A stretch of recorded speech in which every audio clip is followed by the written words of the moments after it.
Good morning আর তার সাথে নমস্কার আপনাদের সবাইকে। কেমন আছেন সবাই? আশা করছি সবাই খুব ভালো আছেন। রাইমার নতুন একটি ব্লগে আবারও একবার আপনাদেরকে অনেক অনেক স্বাগত জানাচ্ছি।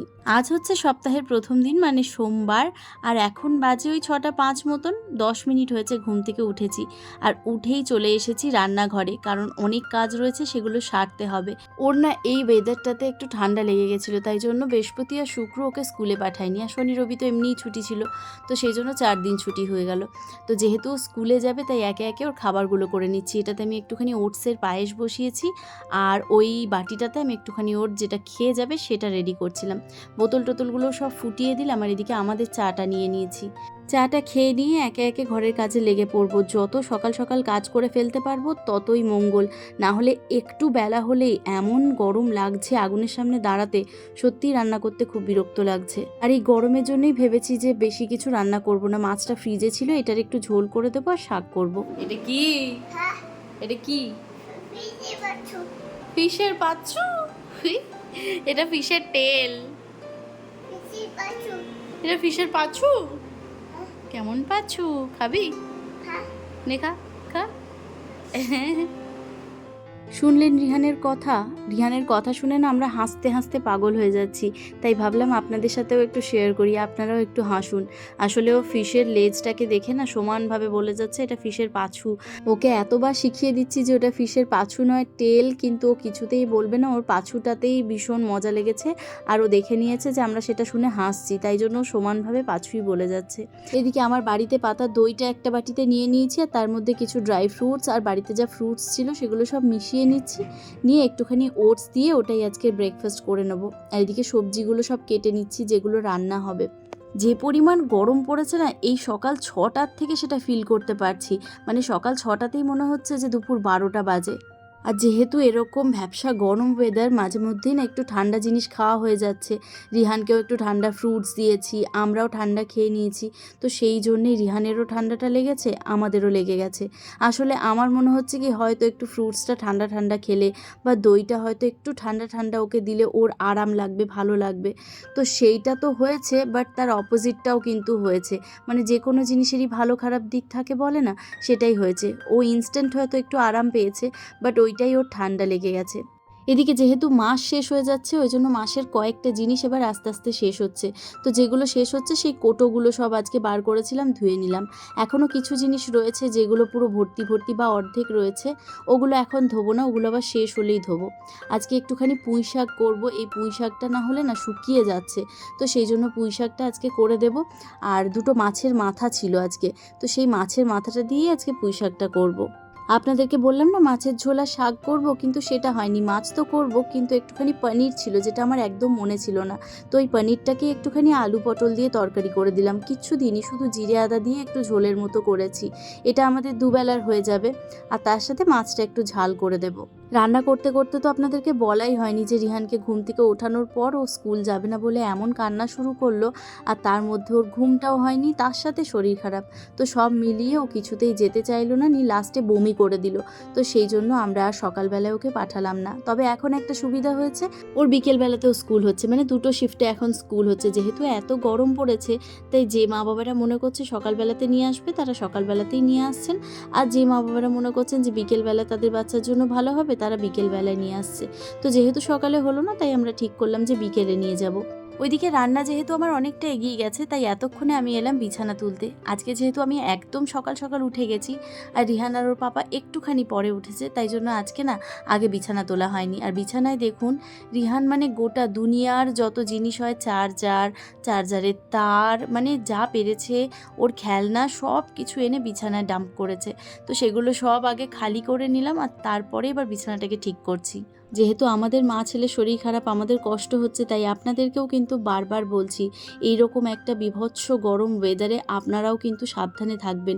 খুব দরকার না পড়লে বাইরে বেরোবেন না, আর চেষ্টা করবেন বাড়িতে থেকে সব সময় ঠান্ডা জাতীয় খাবার খেতে। মানে ফ্রিজের খাবার অবশ্যই নয়, কিন্তু ঠান্ডা করে খাবারগুলোকে খাবেন, একদম গরম গরম খাবার খাবেন না।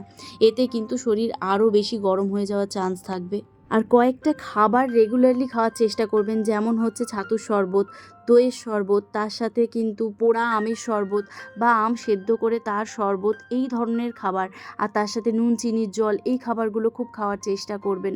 রুমটা ক্লিন করা হয়ে গেছে, তাই জন্য জানলাটাও দিয়ে দিলাম আর পর্দাটাও দিয়ে দিলাম। এখন ওই 10টা মতন বাজে, কিন্তু তাতেই বীভৎস রকমের লু হাওয়া মনে হচ্ছে ঘরে ঢুকছে। আর যেহেতু আমাদের অলরেডি শরীর খারাপ হয়ে আছে, তাই আর শরীর খারাপটাকে বাড়াতে চাই না, তাই জন্য তাড়াতাড়ি করে জানলাটা দিয়ে দিলাম। আর এদিকে রিহানকে দেখুন, আমাদেরকে যেহেতু ডাস্টিং করতে দেখেছে, ওই জন্য ও একটা নেতা নিয়ে এসে বিছানার উপর তুলে দিচ্ছে। কি আর বলবো ওকে। তো এদিকে আমি শাকটা বসিয়ে দিয়েছিলাম যখন ওইদিকে কাজ করছিলাম, তো ততক্ষণে শাকটা এদিকে হয়ে গেছে আমার। তো যেহেতু শাকটা হয়ে গেছে, তাই মাছের মাথাটা দিয়ে একেবারে নেড়ে চেড়ে নামিয়ে দেবো। এবারে শাকটাতে এত পরিমাণ ডাঁটা রয়েছে না, মানে শাক দেখতেই পাওয়া যাচ্ছে না। আমি অনেকবার আমার হাজব্যান্ডকে বলেছি যে তুমি কয়েকটা ডাল বেশি আনবে, কিন্তু ও কিছুতেই আনতে চায় না, বলে যে যেহেতু আমরা দুটো মানুষ, তো এত শাক এনে কী করব। আর এমনিতেও আমরা দুজনে কেউই খুব একটা আগের দিনের খাবার পরের দিন খেতে পছন্দ করি না, তো সেই জন্য বেশি আনা মানেই একদম নষ্ট হওয়া। শুধু মাছটা রান্না হলেই এবার আমার হয়ে যাবে, খালি একটুখানি পেঁয়াজ আর টমেটো আর সর্ষে পোস্ত দিয়ে মাছের ঝালটা করে দিচ্ছি। রিহানকে আবার দেখুন, যেহেতু দেখেছে আমি ফিশটা রান্না করছি, তাই এসেছে আমার কাছে।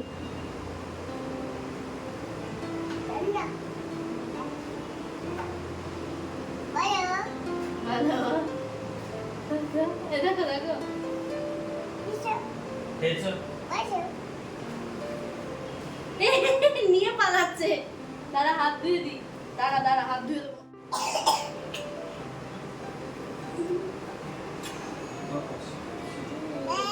দেখলেন, বললাম না ফিশটা দেখতে পেয়েছে বলেই আমার কোলে এসেছে, না হলে খুব সহজে আমার কোলে আসে না। যদিও রান্না দেখতে অনেক সময়তেই আসে, তো সেই জন্য ফিশটাকে নিয়ে আবার কোল থেকে নেমে পালাবে, কি কাণ্ড বলুন তো।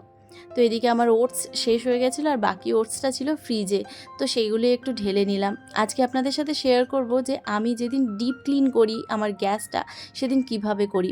স্পেশালি যেদিন মাছ মাংস হয় সেদিন আমি ডিপ ক্লিন করি, আর বাকি দিনগুলো একটু নর্মালভাবে মুছে নিই। হ্যাঁ, অবশ্যই নোংরা থাকলে আমার ভালো লাগে না, তবে আমি একটুখানি যেদিন ডিপ ক্লিন করি সেদিনকে ডিরেক্ট যে ভিমের লিকুইডটা হয়, অ্যাকচুয়ালি ভিম না, প্রিল ইউজ করি আমরা, তো ওই প্রিলের লিকুইডটা দিই, আর স্কচ ব্রাইটটা ভেজাই না, হালকা যে ভাবটা থাকে ভিজে, সেইটা দিয়ে ঘষে ভালো করে পরিষ্কার করে দিই। স্কচ ব্রাইট দিয়ে ঘষা হয়ে গেলে আমি একটা শুকনো কাপড় নিয়ে যে ফেনাটা হয় সেই ফেনাটা মুছে দিই, তারপরে ওই কাপড়টাকে ধুয়ে আমি দুবার আবার মুছে দিই। আর যেহেতু এটা স্টিলের গ্যাস, তাই জন্য একটুখানি স্কচ ব্রাইট দিয়ে ভালো করে না ঘষলে না কেমন একটা ছোপ ছোপ দাগ হয়ে থাকে।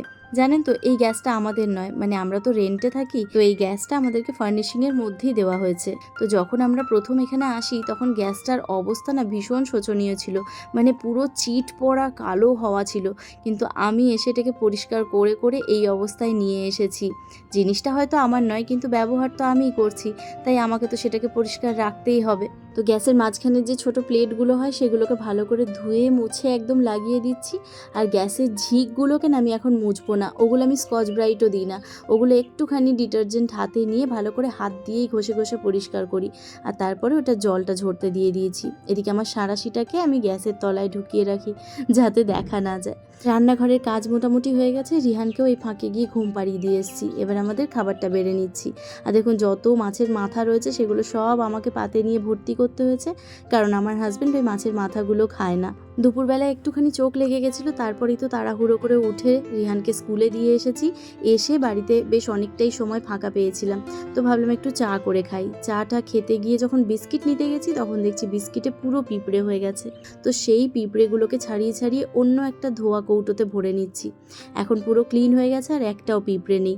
তো চা খাওয়া হয়ে গেলেই আমি বেরিয়ে পড়ছি একদম রিহানকে আনতে যেতে। যেহেতু আমার হাজব্যান্ডের অফিস রয়েছে এখন, তো ও আনতে যেতে পারবে না, ওই জন্য আমি একাই যাচ্ছি। তো আজকে স্কুলে ছিল ইন্টারন্যাশনাল ডান্স ডে, ওখানে রিহান পারফর্ম করে সেকেন্ড প্রাইজ পেয়েছে। আশা করছি ভিডিওটা আপনাদের ভালো লেগেছে। টাটা।